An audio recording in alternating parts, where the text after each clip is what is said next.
A teenage girl claims she hears voices, words only she can hear. Her name is Joan of Arc, and she says they come from God. It doesn't matter whether God had a mission for her or not. She believed it. Joan embarks on her holy quest to defeat the English and see the French king crowned. Divine messenger, witch, or warrior, capable of transcending extreme pain and suffering. How could this 19-year-old girl have accomplished all this? Searching for answers, historians, neurologists, and religious psychologists examine her extraordinary life as we open the mystery files on Joan of Arc.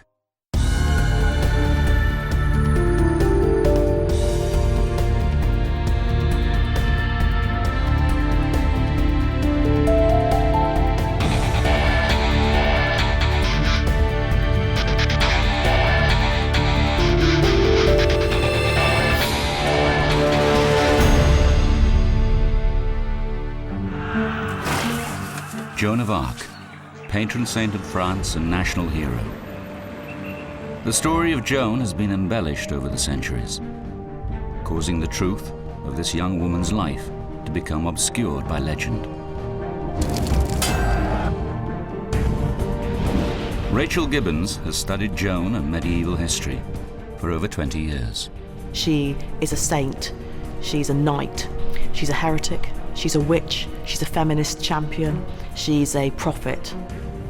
Examining each of her miraculous acts in detail, scientists now believe it may be possible to reveal what lies behind Joan's deeds in life and at death. The investigation starts here, in Domremy-la-Pucelle, 250 kilometers east of Paris. Around 1428, this family home, the church, and these streets are the setting for Joan's first and most enduring mystery.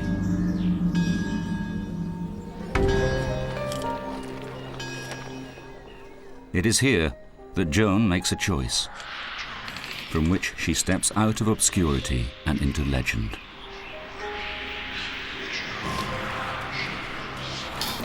She leaves home at the age of just 16. Making the decision to set out almost on her own from her family village at a point when many people would never spend a night away from home is quite a remarkable thing for anyone to do in this period, but certainly for a girl like Joan of Arc. Coming from a rural family, at this time, it's a radical choice, sparked by an extraordinary claim. Joan says that since the age of 13, she has been hearing voices in her head. And she believes these voices come directly from God.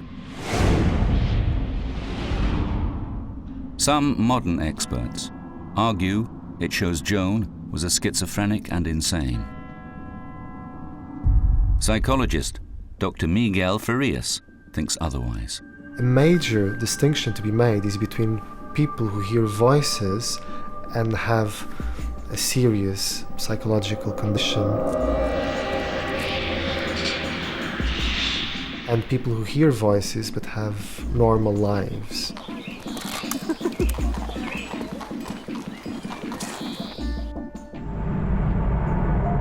There is no historical record to suggest that Joan was ever classed as mad. As a child, she was apparently able to function normally within society. Dr. Farias believes the voices could be thoughts buried deep in her unconscious mind. From a purely psychological point of view, we can think that she had a kind of personality disposition which allowed her to perceive things from her unconscious, which she interpreted as voices. Because of the Christian beliefs of her time, she reasons that these voices are messages from God. This kind of perception is in fact not unusual in the 15th century. During Joan of Arc's lifetime, there are possibly dozens of visionaries or prophets at large in France. Not 2 or 3, not hundreds. It's Something that's very unusual, but definitely not unique either. And many of these visionaries are female. Seen as a divine messenger, Joan could have been easily accepted. Her possible faculty for accessing the unconscious and her deep religious fervor could explain her claims to hear the voice of God. But it is the extraordinary actions they inspire that sets Joan apart. Whether people at the time believed in the voices, whether we believe in them now, isn't really that important. What matters is that Joan believed them, and she believed them so strongly that she was prepared to undertake an impossible task, it seems.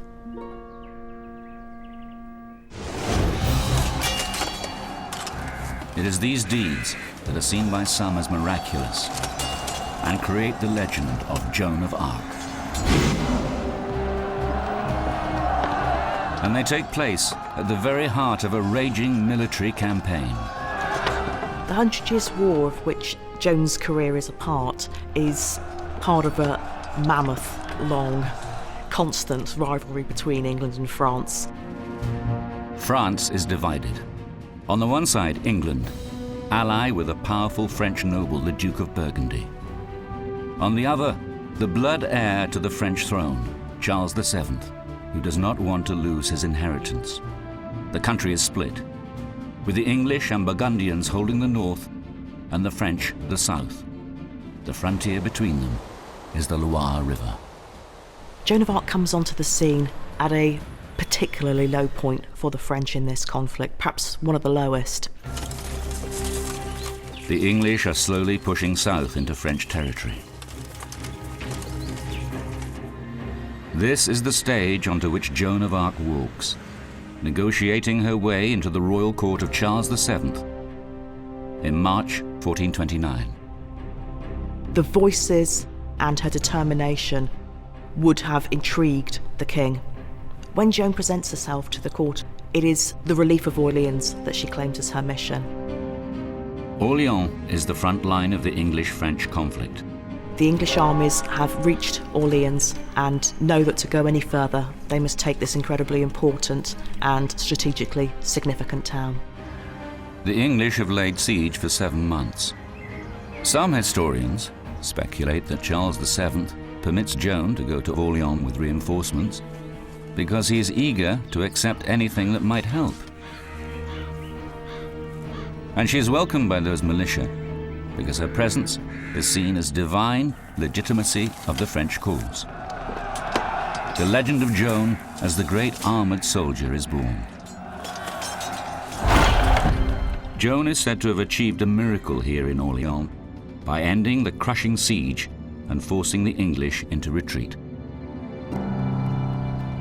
Military historian Kelly de Vries reveals that the reality is very, very different. The English don't feel like they have enough forces to go up against the French, and the French don't try to go up against the English stronghold. De Vries's interpretation lies in the detailed analysis of the events leading up to Joan's arrival. So the English arrive at the Loire. Most of the cities that they come up against, they simply surrender, but the Orleannais do not. The English do not expect the citizens of Orleans to fight back. So much so that they only bring a small force of around 4,000 men to annex the city. With this limited manpower, the English leader, Thomas Montague, focuses their attack on the southern fort of Turel. Behind lies the only bridge across the Loire River into the city. It is here that the Orleannais make an extraordinary bold move. They destroy the bridge, cutting off the English advance. When the Orleannais put up their fight, the English have to besiege them.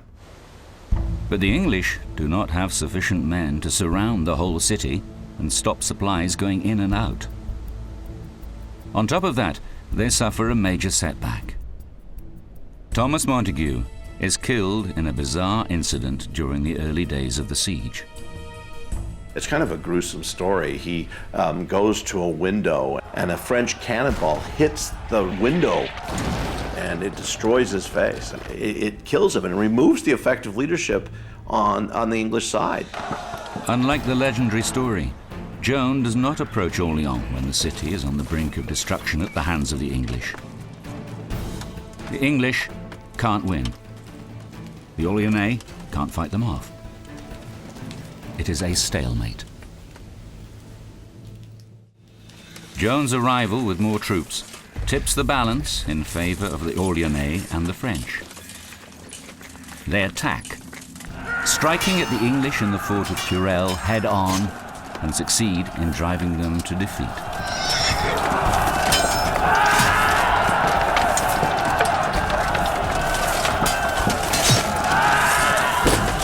Rather than a miraculous victory, De Vries believes the English were no great threat.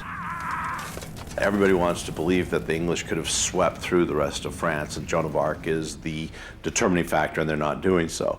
But I don't think they can win. While the victory at Orleans may be less than extraordinary, a reputed miracle takes place on the battlefield that cannot be so easily explained.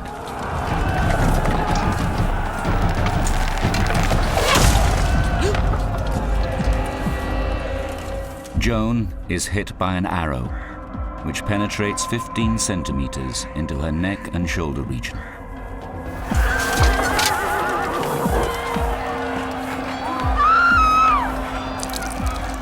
There was tons of blood.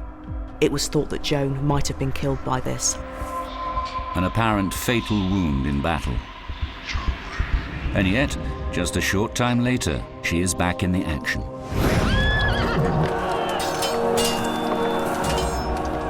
And the fact that she comes back very quickly, seemingly unhurt by this wound, has been used as a miracle. However, there is no record of exactly where the wound is sited or how life-threatening it actually would have been. Analyzing armor from the time, Dr. Tobias Capwell is searching for clues. This is actually a very difficult thing to get close to because no complete armor from the time of Joan of Arc survives today. This tomb effigy, in a rural English church around 105 kilometers northwest of London, dates from the early 15th century and is one of the best surviving representations of Joan's type of armor. The plate armor that Joan is wearing is very good protection against arrows. So the fact that she suffers a substantial puncturing injury implies to me that she was hit in a weak point. Capwell thinks he might have found this weak point. The breastplate that she's wearing comes up from her underarm and goes across her shoulder on this kind of line. The shoulder defense that she's wearing probably runs along a similar parallel line, but the edges don't quite meet. There's a gap. So if she was standing at the bottom of a siege ladder and an arrow is shot from the top of the wall, it comes down and strikes her in that gap. That's a bad injury, but it's not a fatal injury. Capwell's theory suggests Joan's survival is less surprising. However, her wound is still much more than just a scratch. At one of the UK's leading research hospitals, neuroscientist Dr. Katja Wiech is analyzing the effects of religious belief on pain. The arrow went in for 6 inches. We would certainly expect that should be painful, very painful. Dr. Wiech thinks the answer to how Joan coped with this pain may lie inside her head. We usually think that pain is what happens to the body on the physical side, but we know now that it's a bit more complex than that. It's not just what is happening on the physical side, but very much what we make out of it on a psychological level. Wiech has teamed up with psychologist Dr. Miguel Farias to investigate how someone could alter their awareness of pain without physically taking it away. Dr. Farias conducts tests on the psychology of religion and has a specific question that focuses their investigation. See to what an extent religious belief can influence not just your perception of the world, but even how you feel pain and to what an extent you feel pain. Using a magnetic resonance imaging machine, or MRI, to scan brain activity, Their experiment will measure the effect of faith and belief on a person's perception of the pain they are receiving. 24 volunteers are tested. Half are Catholic, half atheist non-believers. Participants are shown 2 different paintings. One of the Virgin Mary, the other a non-religious painting by Leonardo da Vinci. For each image, they will be given a small electric shock. They are then asked to rate how painful each shock is.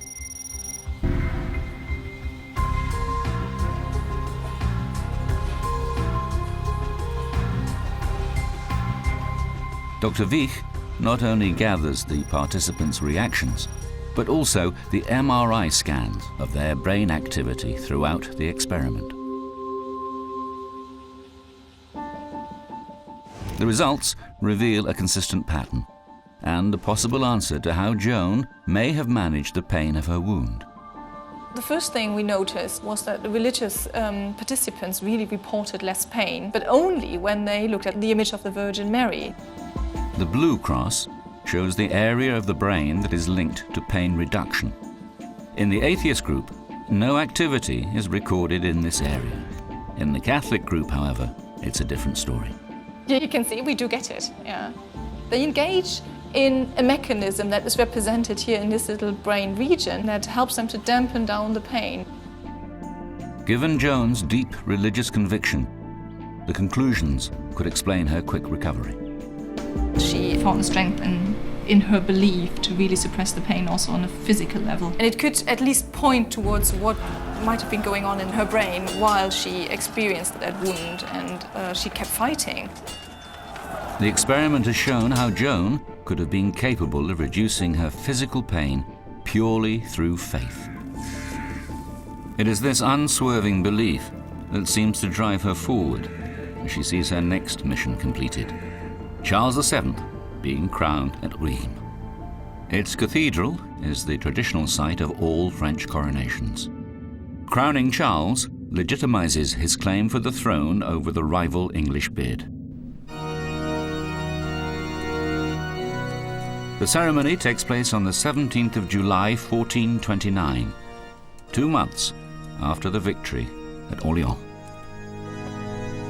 But historians view the coronation as Joan's last great victory.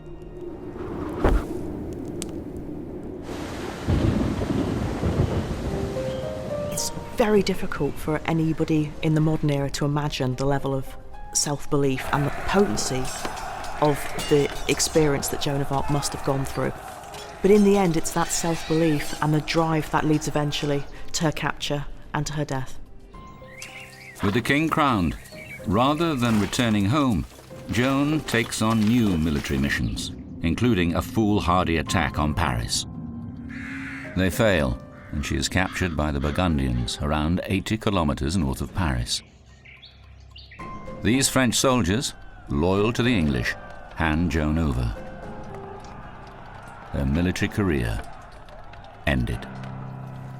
The myth of Joan of Arc is that she frees France from English oppression during the 100 Years' War. But the evidence paints a different picture. The coronation doesn't end the 100 Years' War, neither does Joan's capture. The war itself doesn't end finally until 1453. Joan does not liberate the French, as her legend suggests. The war continues for another 20 years. Her self-belief, once so central to her, now becomes a liability.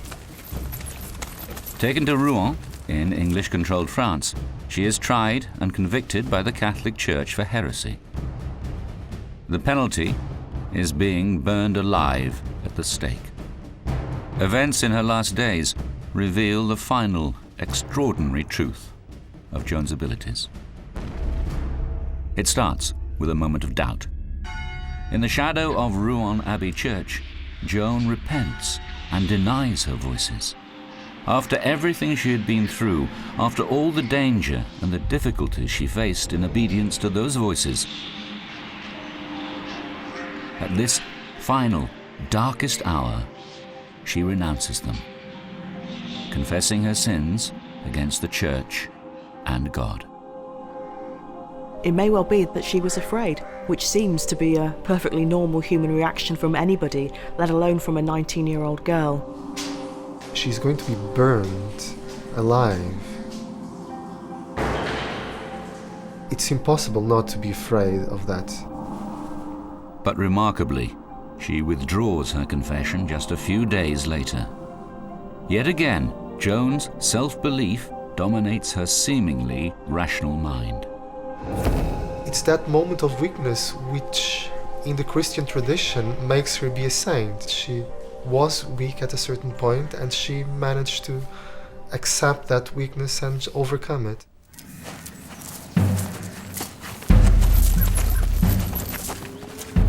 Joan has sealed her own fate. If she had been found not guilty of heresy, if she had not gone back on her abjuration, it's very unlikely we'd ever have heard of her. Dying as she did, making a sacrifice of herself for what she believed, is what brought Joan of Arc to prominence. Joan's story, her entire life, is shaped by her incredible strength of mind. And her death, 22 months after her great triumph of the coronation of a French king, is the final exceptional embodiment of this. According to eyewitness accounts, she does not plead for her life.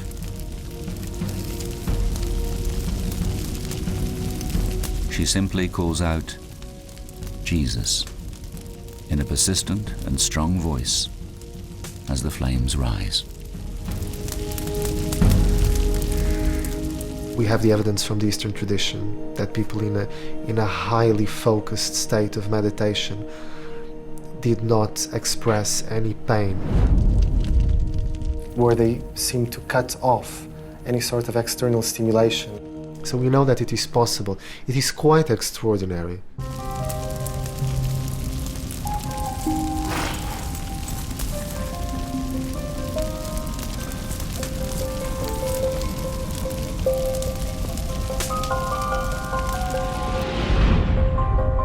Joan's young adult life is dominated by her religious fervor. It seems the psychology of this extreme piety and strength of mind offers an explanation for her legendary miracles.